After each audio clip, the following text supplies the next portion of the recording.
Hello everyone, welcome to COMP251 Data Structures and Algorithms.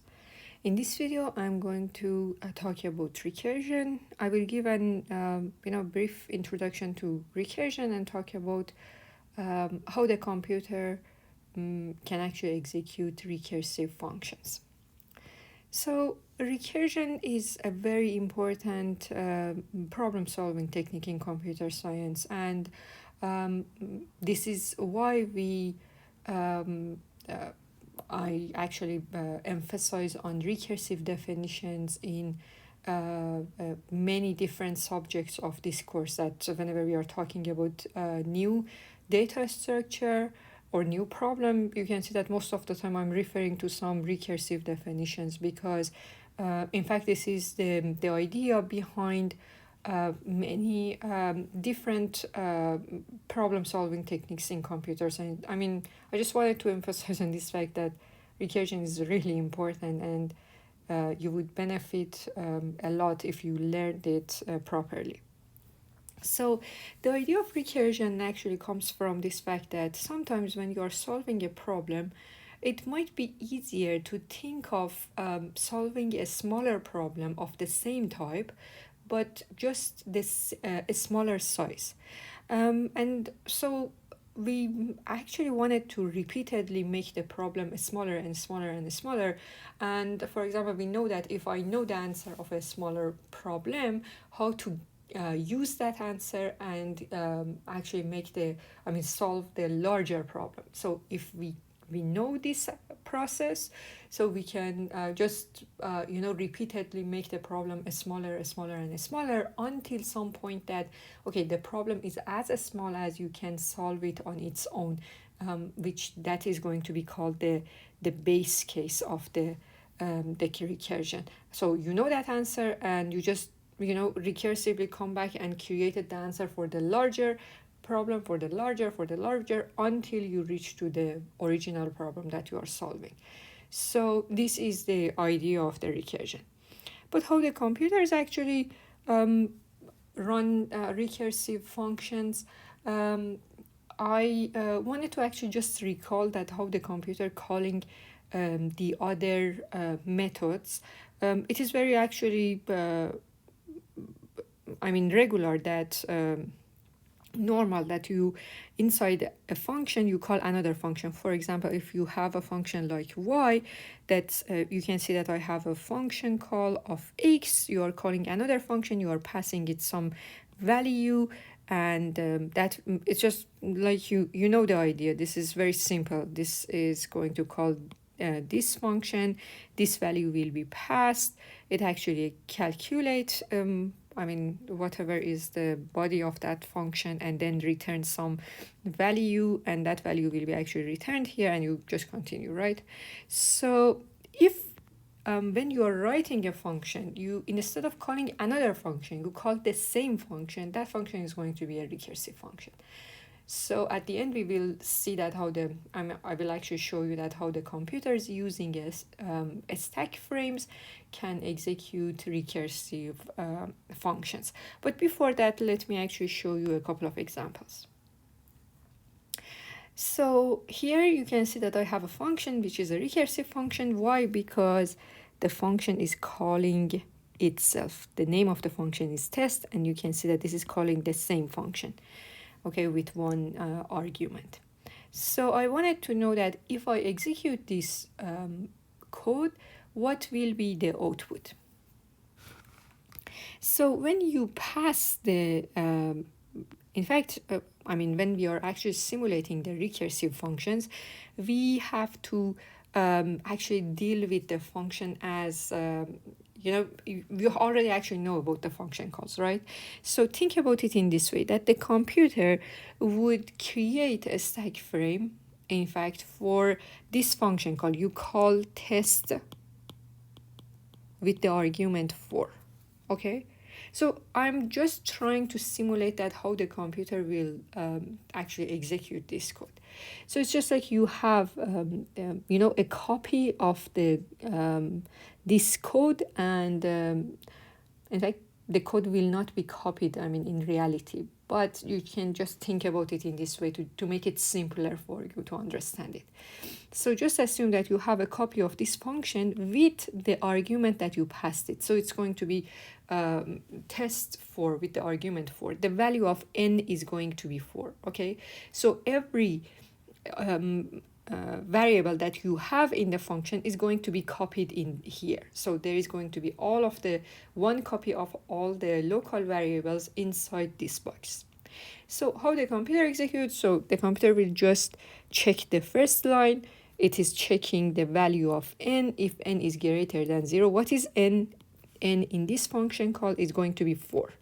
Okay, so n is greater than 0. What does the computer do? The computer executes this line. So the value of n will be printed. So 4 will be printed in the output.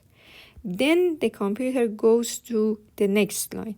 In the next line, I have a function call. Okay, so still the computer is executing this function call, but all of a sudden computer will see another call of the same function. For the computer, it doesn't really matter if you call this function or anything else. It just actually deals with that the same way. It calls another function, which means that it creates a stack frame in the memory. I'm just showing all of these function calls separately, not inside the stack, but just think about, I will show it to you later inside the stack, but see that this is the function, the original function call that we had. It's not finished yet. Okay, so here I will keep the information that I have stopped in the, for example, the third line. Okay, so then after that you create another function call. So there will be another copy of the code with all of the local variables and everything. Test 3. So it's completely separate than the previous one. Okay, computer will keep this one in the memory in a separate part. So a copy of n and everything else will be actually stored in this function call. So test 4 will call this function call. Here, again, it's just like you have a new code. So it's just like you have a new code and everything here will be actually, it's just like all gone. And in this new function call, you are going to be here again. What is the value of n in this function call? The value of n now is going to be 3. Okay, you compare the n with 0, it is greater than 0, so then you come to this line and execute the line. You print n, so 3 will be printed. Okay, so this is going to be actually happening here. That test 4 is still in the memory. It actually calls another function call. This is the active function call that you are in now. Then you actually, the computer will see the next line. The next line calls a function. Again, the computer doesn't really actually care that which function you are calling. For the computer, this is just a function. Okay, so the computer will actually created another space, another function call, and actually it happened to be the same code, the same function. So the computer will call that. So this is going to be the next function call. What you are passing, it's going to be the value of n minus 1. The value of n was 3 minus 1. This is going to be 2. Okay, so the computer will call another functions. So still this is in the memory. Okay, and we know where we actually stopped because the rest of the code needs to be executed later.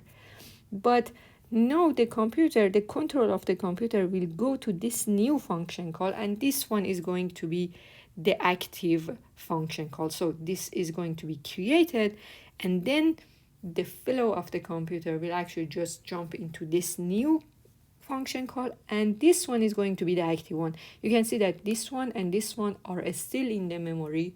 We will come back to them later when I'm done with this function call. Okay, but right now this is going to be the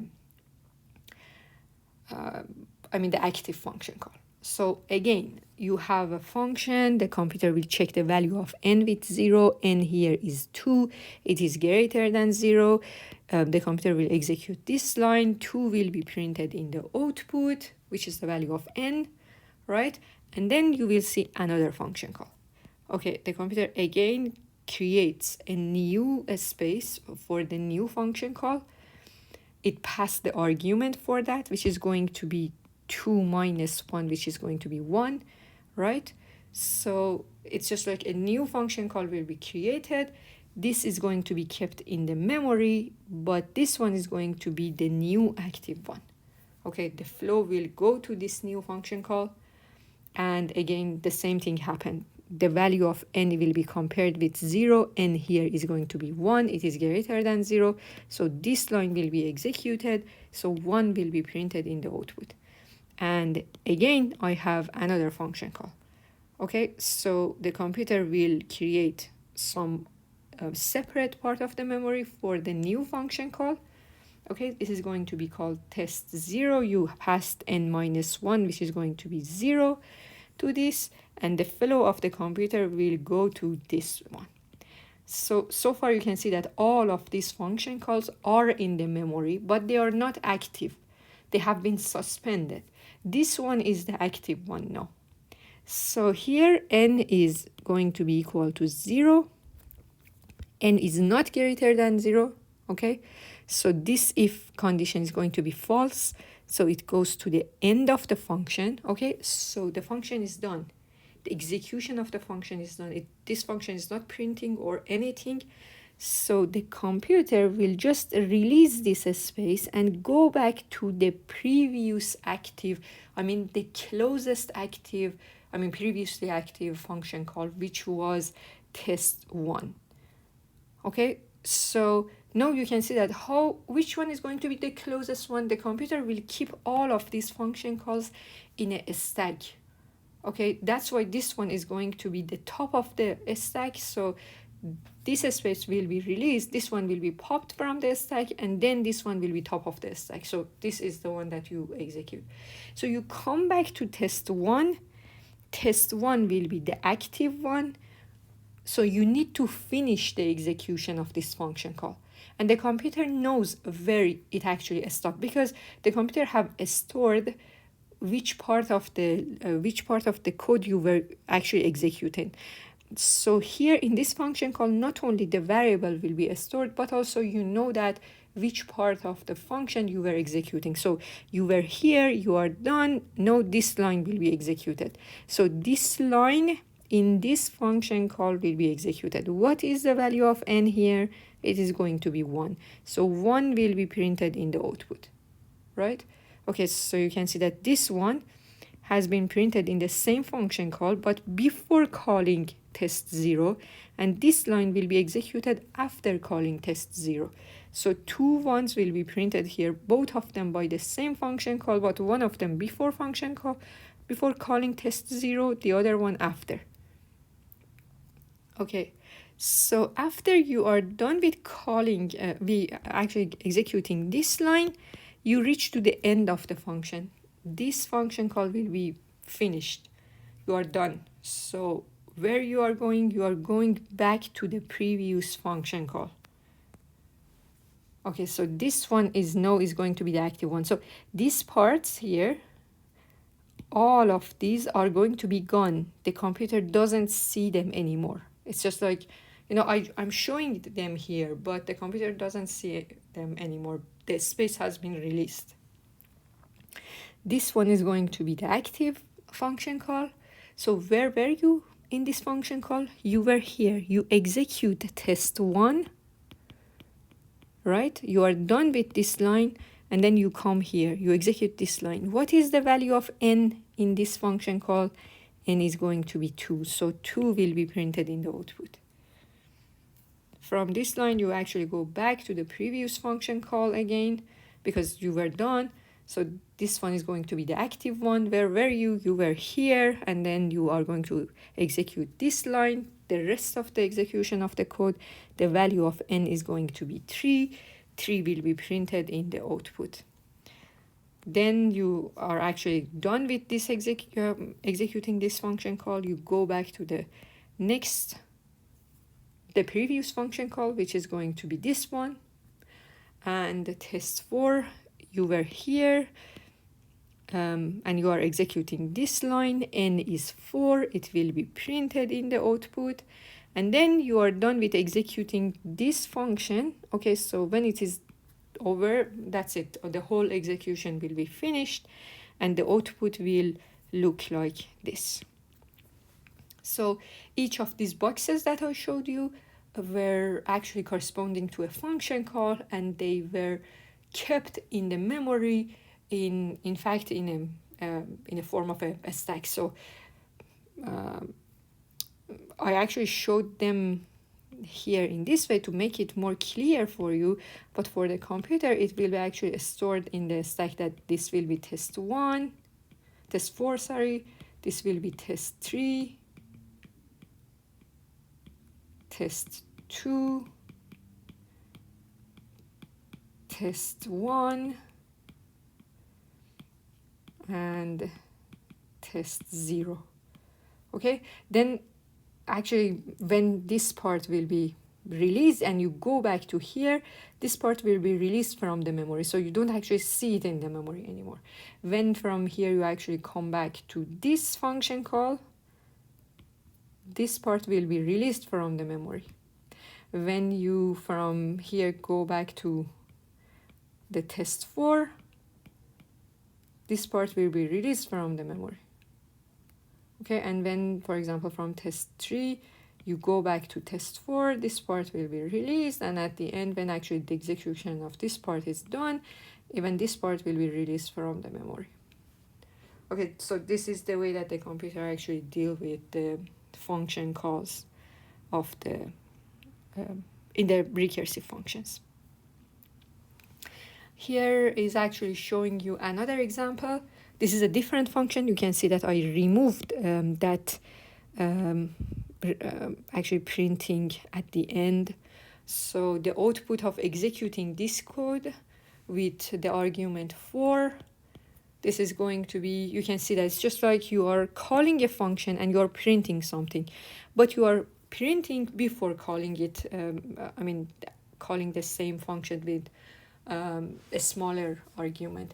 So if you think about it, it's just like you are writing a program to print all the integer numbers between 1 and n, but in decreasing order.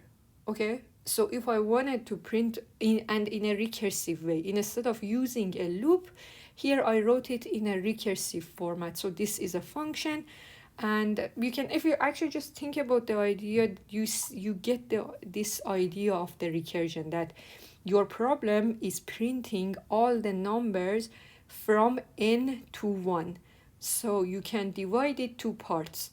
The first part is just printing the value of n, and the other part is that printing all the values from n-1 to 1, and so that's going to be this function call. Okay, so you get this idea of the recursion. So this helps you to think about the problems in a recursive manner. Instead of using a loop directly, I am using this recursive idea. The problem is printing all the numbers from n to 1 in decreasing manner. So I would divide it to two parts. Printing the value of n and, okay, printing all the numbers from n-1 to 1. So you can see that this is the same problem, but a smaller size. I make the size smaller by decreasing the value of the argument, which is n-1.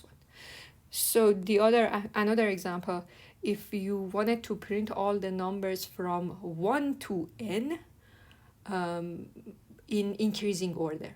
Okay, again, your idea is that I am going to actually print all the numbers from 1 to n-1. Then after that, I am printing n. So again, I actually divided it to two parts.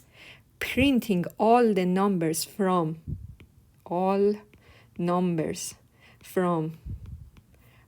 to n minus 1. Okay, this is the same problem, right? But actually a smaller size. I am actually executing that, then I am printing n. So this is a recursive thinking. So let me actually show you another example. This function is a recursive function, right? What does the function do? Can you think of anything? If you didn't get the idea of what does the function do, just try it over some example. For example, try it over some integer numbers, like for example 5, 4, some numbers like this. Try it and see that what does the function do. If you think about the problem in fact is calling itself. So it is a recursive problem, right? And it is actually calling the problem of making the problem smaller, the size of the problem, by decreasing it by 1. And then it gets the answer, and whatever is the answer, it is multiplying it by a. So in fact, if you think about it, this is going to be the recursive definition of n factorial, right? This is going to be n multiplied by n minus 1 factorial. And this is the recursive definition of n factorial. This is the same problem, but a smaller size. By just actually a smaller by 1. And you get the answer from that, multiply it by n, you would get n factorial. So this function is going to calculate n factorial. And so what is the base case for n factorial? You see that you have to stop at some point, right? In this case, the stop point is when a is equal to 0 or a equal to 1. So we know this is the base case for factorial, that 0 factorial is going to be equal to 1. Okay, we know the answer for the smallest size of the problem. We just put it there. So this if condition would avoid calling the function for, infinity. When the problem became small enough, you would know the answer, you actually use that answer there. So this is going to be the base of the recursion. So what is important for us in recursion is that we have, in fact, two parts. The problem that we are solving using recursive idea is going to have this property that you should find some relationship between, if I make the problem smaller by, for example, by 1, by 2, by whatever, I make the problem smaller and I know the answer for that. If I do a specific action over that one, the result is going to be the solution for the larger problem. And I should also define the base case as well, because the problem, when you are making the problem smaller, at some point you have to stop. So you should have also some base case for your function as well, for your recursive definition. Now let me actually show you a more fun example here. Okay, just assume that I have a pair of rabbits and I put them in a field. So what would happen? So if that pair, one of them is male, one of them is female, definitely you are going to get more rabbits.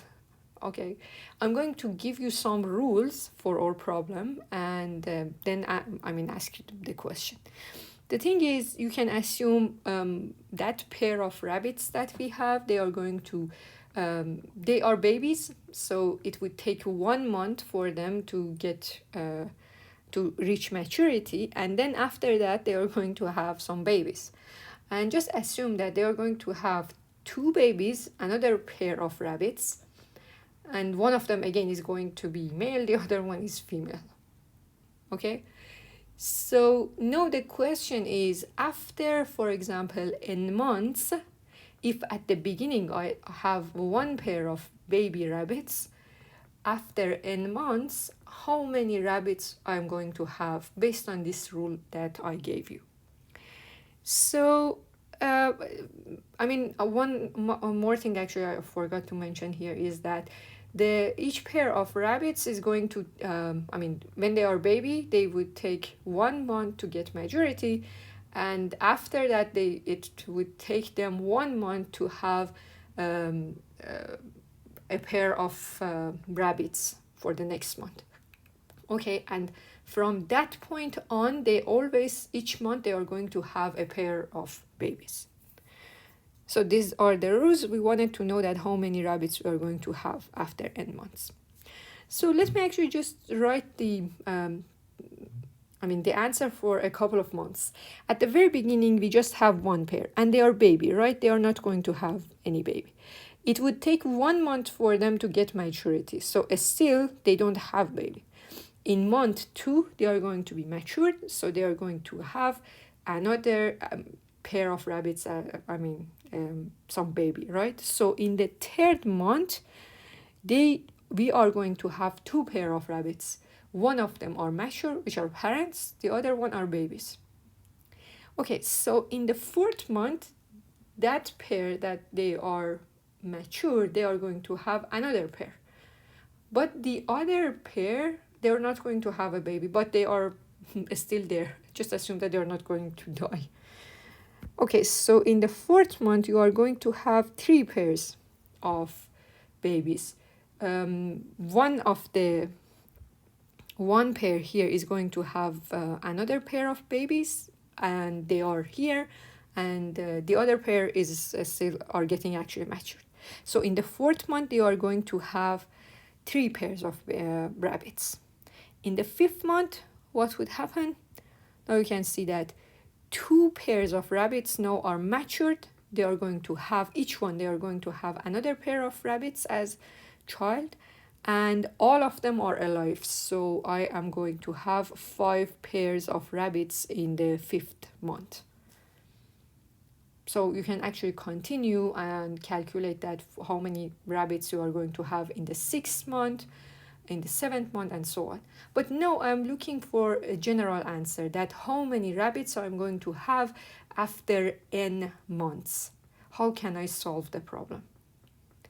How can I write a program that I pass it in and it actually tells me that after n months, how many rabbits are going to be there? So now you can actually get the recursive idea here, that in fact, at each month, for example, in the 5th month, what is going to happen? In the 5th month, let me actually just write it in this way, that in the 1st month, you have 1 pair of rabbit. In the second month, you have, and again, 1 pair, because they are just getting matured. In the 3rd month, you are going to have 2 pairs, right? This one is alive from before, and this one is going to be those just newborn rabbits. In the 4th month, so you are going to have all of these 2. Okay, and how many of them are going to have a pair, some baby? Just 1 of these pairs are going to have 1 baby, right? And which one? That pair which was matured 2 months ago. So this pair is going to actually have another child. So now you get the idea. In the 5th month, all of these pairs are going to be here. So 3. And how many of them are going to have a child? All of them from here. This is going to be 2. So in total, this is going to be 5 pairs.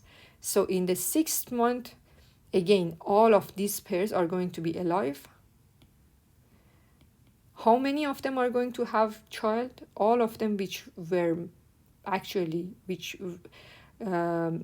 all of them which are at least 2 months old, which actually coming from this part, from the 4th month. Okay, so the answer is going to be 8. So this is exactly a recursive actually idea. The answer for the nth month is going to be all of those rabbits that you have from n-1 month, the previous month, and all of them which are alive at least for 2 months. So this is going to be the number of rabbits in n-2 month. So this is going to be the recursive formula. It's coming from the same problem, but a smaller size. And this formula, I'm sure, is familiar to you, right? This is, in fact, that famous Fibonacci recursive formula. So that the number of rabbits in n month is going to be the number of rabbits in n minus 1 month plus the number of rabbits in n minus 2 month. So for this Fibonacci recursive formula, remember this was actually the formula that in your sequence, every number is coming from the summation of the previous two numbers, n minus 2. So, and the base, what was the base? The base was that you define the base as the first and the second number is going to be 1. This is the base, and after that everything will be actually calculated using this formula. This is going to be 8, 6 is going to be 13. Sorry, this one is 5. And this one is going to be 8, and then the next one is going to be 13, and so on. So I now wanted to actually, I'm done. I found the recursive relation, and I found the base as well. So this is the base, and this is the recursive relation. Now I can write down a recursive function for my recursive formula. So the recursive function that I wrote is going to have a base case that if the n is less than or equal to 2, you should return 1, and the rest of it is going to be just whatever is fib n minus 1 plus fib n minus 2. You can see that this is exactly similar to that recursive, the function that I wrote is exactly like the recursive relationship that I found. This is as simple as that. When you come up with the recursive idea, with the correct recursive relation, writing down the code is going to be very simple.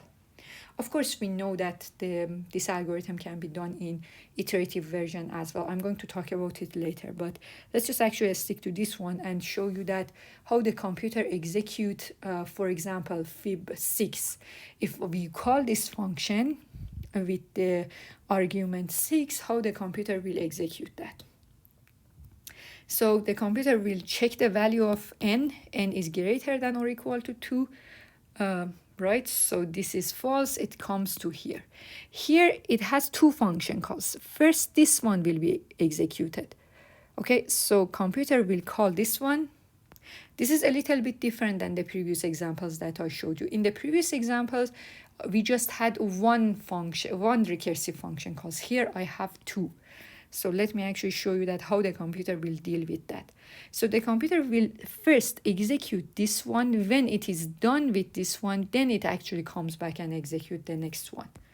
So it's just like fib6 will call fib5.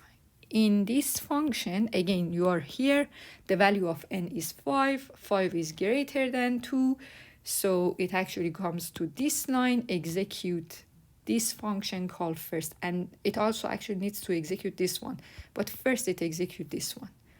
So fib5 will call fib4, again similar to that, this fib4 is going to come here and execute this one, so fib4 will call fib3. Again, 3 is greater than 2, right? So fib3 is coming here. It executes this function first. So it calls fib2. Okay, this is one of the base cases. When you reach to this function call, it's just like the value of n became 2 and it returns 1. So it returns 1 to fib3. When you actually come back to this function call, it's just like you are done with this part, then you need to call these functions as well. So it's just like, when I'm showing the function calls, I'm showing it as a tree.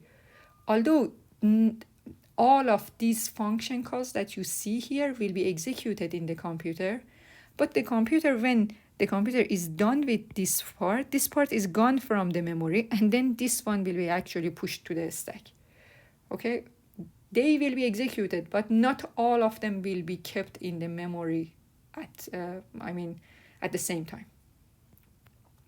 So this function call, again, this is a base case, so n is less than 2, so it returns 1. So 1 will be actually returned to Fibonacci 3 as well. So this function call, it is done with calculating this one and this one, get the summation. It will be, the result will be 2, 2 will be returned to 4. So this one is going to be the active function call here for me. So fib4 will be, it's just like fib4 is done with calling fib3. It needs to call fib2 again. So fib4 will call fib2 as well. That this one is also actually going to be a base case. It returns 2. Then fib4 will be actually done because it knows the answer here. It knows the answer here. Get 2 and 1, add them, the result is going to be 3, and 3 will be returned to fib5. So when you are at fib5, it's just like you are done with this function call and you need to call fib3 as well.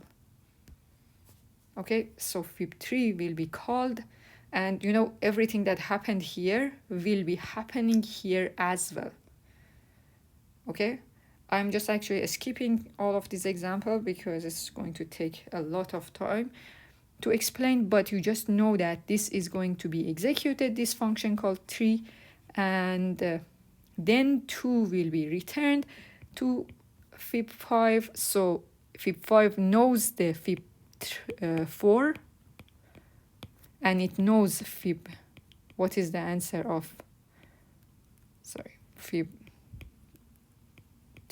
So get the result, add them, it's going to be 5. 5 will be returned to fib6. And whenever you reach to actually come back to this function call, now you have to call this function call again, which is going to be fib4, which is going to be exactly like what's happening here. So the computer, if you write a program like this, although it doesn't have any loop or a for loop or anything, because of these recursive function calls, at the end the computer needs to execute all of these function calls here. And now you can see that it's really time consuming because some of the code has been actually repeated. Some of the actual computation has been repeated. This fib4 has already been calculated and you are calculating it again and again. For example, this fib3 has been calculated before. Okay, so this is not good. This is something that next week when I talk about the time complexity of the recursive functions, I will come back to it and talk about this issue and briefly talk about this fact that how we can actually resolve the issue.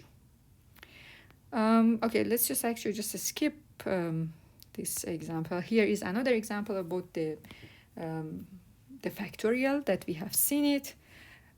Here I'm just actually showing you the tracing of the function. I think this one is very simple. This is going to just have one function call, right? So if you execute, for example, factorial 5, it will be actually calling a smaller problem. So it will be calling fact4. This one will be calling this one. This one will be calling this one, this one, this one. And 0 is going to be the base case. So this is exactly where you stop. And then the result will be actually returned here. The result of this one will be returned here, and just goes back until you reach to fib5 and you return the result. Okay, so these are the function calls. I just wanted to also show it to you that how the computer will execute that. Remember I told you that although we are showing it as a tree or in this way, so this is just a visual way to show it, but how the computer actually works with that is it just puts all of those boxes inside the stack. So that's why it knows where it should come back when it is done with each of the function calls. So, this figure that I showed you here will in fact be executed in the computer in this way. that you call the factorial function with argument 5, right? So it's just like there is going to be a function call in the memory, and the value of this argument A is going to be 5. This is going to be that stack frame in the memory. So all of those function calls are going to have a stack frame, a corresponding stack frame.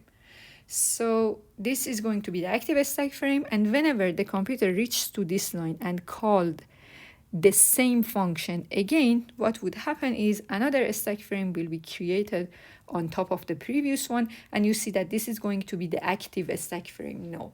And what is going to be the value of A here? It's going to be 4 because you passed A minus 1. So A here is going to be 4. This is the active stack frame for us. The computer will actually continue for you call A minus 1 again. So this is going to be another function call with the value, it's going to be again factorial 3, right? For this one, there is going to be another stack frame here, and it actually just continues until this is, you can see that this is one stack frame, which is going to be the active one, and here is one another, underneath that, and another one here, another one here, and another one here. All of these stack frames have been preserved in the memory. They are kept in the memory. When you are done with this line, this function call, which is going to be this base case, what happened? The computer will return the value, right? It actually put the value here, and this stack frame will be released, and the active stack frame will be this one. So this part of the memory will be released, and the active stack frame will be this one. So it's going to be just like this, that after you are done with this function call, this one is going to be the active one. After you are done with this one is going to be the active, this one, and this one. So this is exactly the action that, the properties of the stack, that you put the stack frames, push each one on top of each other, and then when you are releasing it, each one will be popped, and the previous actual stack frame will be the active one. So this is exactly how the computer will execute and perform the recursive functions using a stack. Okay, just before I finish this lecture, I wanted to just come back to this fact that all of these recursive functions that I showed you, you can actually just write an iterative version for them as well. For example, this function will actually execute factorial in an iterative way. You can see that here I have an explicit for loop, okay, that multiply all the values from 1 until n. So the fact is, every function that you write it as recursive can be written as in iterative version as well. But why we care about the recursive idea and recursive thinking? Because not about these simple problems that I discussed here, but later on in some other courses like COMP251 or COMP282, you will see many examples of problems are really difficult to solve in iterative version. When you are thinking about it in iterative way, it's going to be very difficult to solve them. So recursive thinking always helps you to come up with an idea to solve the problem, and whenever you find the recursive solution to solve the problem, it's always better to write down an iterative version for that, because the iterative versions are going to be faster in practice. Although in theory, the time complexity of them might be the same. In some cases they are not. In some cases the recursive versions are going to have higher time complexity even. But it's always better to write it down in iterative version. Recursive way is just a way of thinking, some way to help you to solve harder problems. So next week I will come back to and talk about come back to the recursion and talk about the how we calculate the time complexity of recursive functions. So I don't want to actually just expand it more than this for this week's. This week was supposed to be just an introduction to recursion.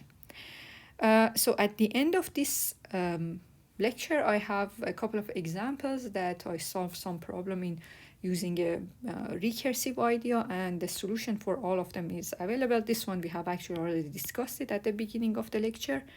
You can just double check these examples and see the answers.